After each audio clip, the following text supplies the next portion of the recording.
everyone, it's James from Iris Computing here. Today I've got a quick tutorial for you on how to gain access to a Windows account. There's two ways of doing this. We can do it in a destructive manner, which would be to replace the password on the account we're trying to access, and a non-destructive manner, which is to gain access to the files without changing any passwords or any user credentials. So, for the purpose of this demonstration, I'm going to be doing everything inside a virtual machine. This is merely so I can just capture everything for you guys step by step without having to restart the machine over and over again. Either way you do this, it's going to work exactly the same. So what we're going to do is gain access to this account here, Iris Computing. Now the only thing we need is a bootable command prompt. So we need to boot in to an environment that allows us to use the command prompt that isn't this install of Windows on the hard drive at the moment. So I'm going to be using a Windows 7 install disk. Any Windows install disk has it. Most internet security disks as well have this, so something like a McAfee or a Norton disk will allow you to boot up into that disk and then access the command prompt. I'm going to be doing this in Windows 7, however it works on any version of Windows. So what we need to do then is restart and boot into our disk. So pop your disk in, pop your USB stick in, etc. Let's restart the machine. Now everybody's computer is different. What we need to do is access the boot menu. So for me it's to press escape. Sometimes as delete, sometimes as F12, it varies depending on computer, but it will tell you when you first turn the computer on. So I'm going to select CD-ROM drive here and boot into Windows.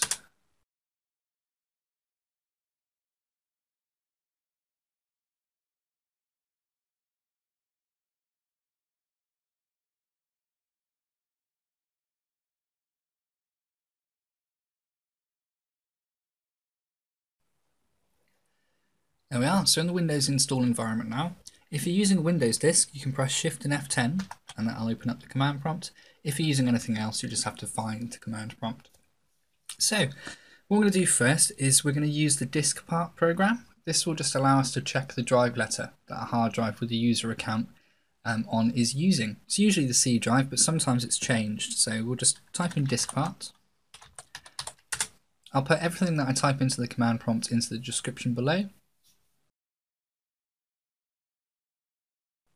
So now they're in DiskPart, we're going to type in list_vol, which is for list volume.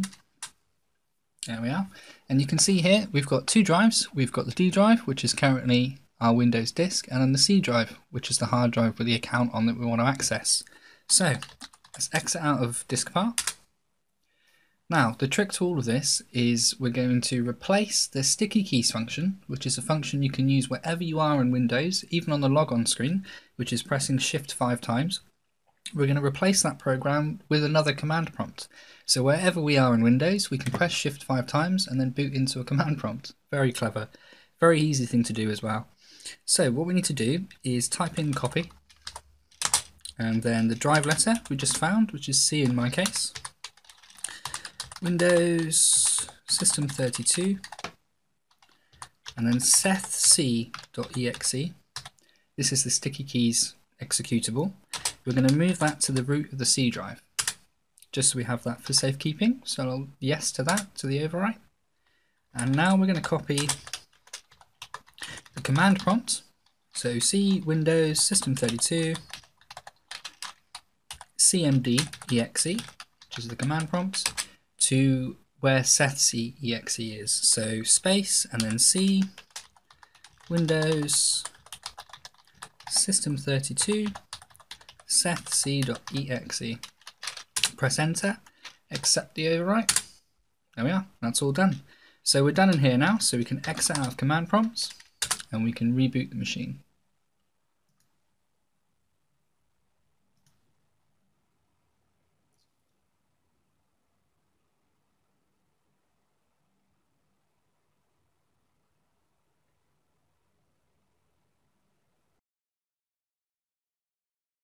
So now we're back in the Windows environment.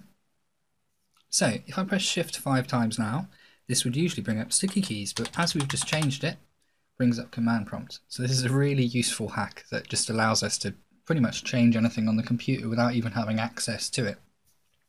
So we're going to use the net user command. The net user command allows us to change, add, delete, and view various different user accounts on the computer. So if I type in net user, press enter, You can see at the moment we've got 3 accounts on the computer. We've got the hidden administrator account, the guest account, which is completely useless, and the Iris computing account, which is what we're trying to gain access to at the moment. So to use the netuser command, we type in netuser, followed by the username. In this case, because this username, Iris Computing, has a space in it, we need to get command prompt to recognize Iris Computing as a single word or a single command. If I was to type it in as it is now, it would recognize Iris as one thing and computing as the other. So the way of doing this is by using quotations. So if I type in beginning quote, Iris Computing, helps if I can type, close quote, and then press enter. This will show us all the information for this account, Iris Computing. The important bit we want to look at the moment is this here. So this account is an administrator. So what we need to do is change the password. The way of doing this is to type in netuser, quotes again, Iris Computing, close quote, and then a star or an asterisk. This will then prompt us for a new password, so we can type in a new password, type it in again. That's it. Now if we exit out of command prompt, type in the password you just set. There you go, we got access to the account. So this is a really, really useful little hack that just enables you to change passwords. If you've forgotten the password, if a virus has changed your password, etc., you can get into your account still just by using command prompt. There you go. So straight away we can jump into File Explorer and we can view all the files that we've got on here. There we are. So that was the destructive manner. At the moment we've changed the password. If you want to gain access to these files without changing any passwords, without changing any user credentials, we've got to do it in a slightly different way.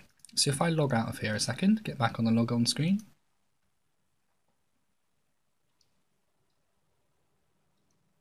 And then we'll jump back into command prompt again. Now what we're going to do is we're going to create a new administrator. We're going to create a new user. So the way of doing this is to type in netuser, followed by a username of choice. I'm just going to use Iris, /add. And now if I type in netuser again, you can see we've now got 4 accounts on the computer. The administrator, the guest, our new one, Iris, and then the one we want to gain access to, Iris Computing. So if I type in netuser and Iris, you can see at the moment, unlike the Iris Computing user, we're just a user, we're not an administrator. So if I try and access the Iris Computing files, with this Iris account that's only a user, it's going to prompt us for the administrator password, which, if we're doing it in a non-destructive manner, of course, we don't know. So what we need to do is make the user Iris administrator. To do that, we use the net local group command. So if I type in net, then local group, then the group in question, which is administrators, followed by the username, which is Iris, /add. There we go. Now if I type in netuser Iris again, we're now an administrator, which is brilliant. So if I exit out of this, reboot the machine,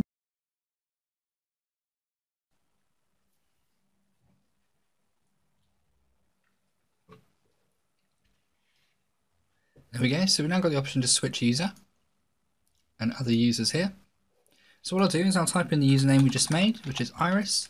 I didn't set a password, but press enter. This will then log us into a brand new account.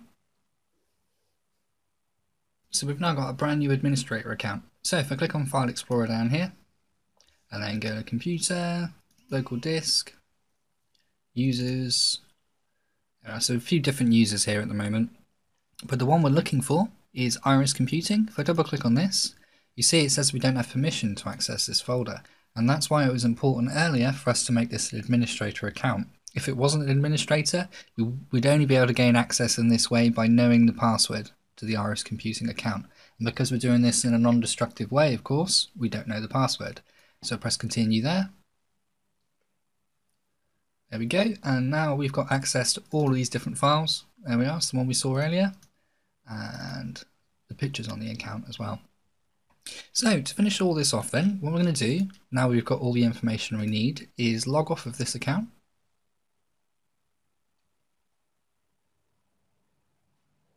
Pop back into command prompt. And now we're going to delete the account we just made, so we're removing the evidence from the system. Now, you don't want to be doing this in a malicious way. If a professional looks at this, they can easily see that you've created a new account and you've accessed the information on someone else's account, so only use this for your own personal needs.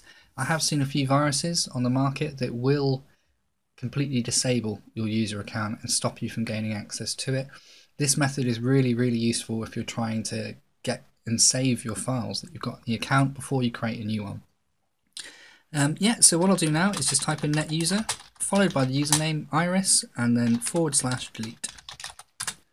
Simple as that. And now if I reboot the system, that will remove this Iris Computing account. So, thanks for watching the tutorial. If you found it useful, please like. If you've got any comments, any queries, or any suggestions on any future tutorials I can do, please leave them in the comments below. If you found this useful, please subscribe.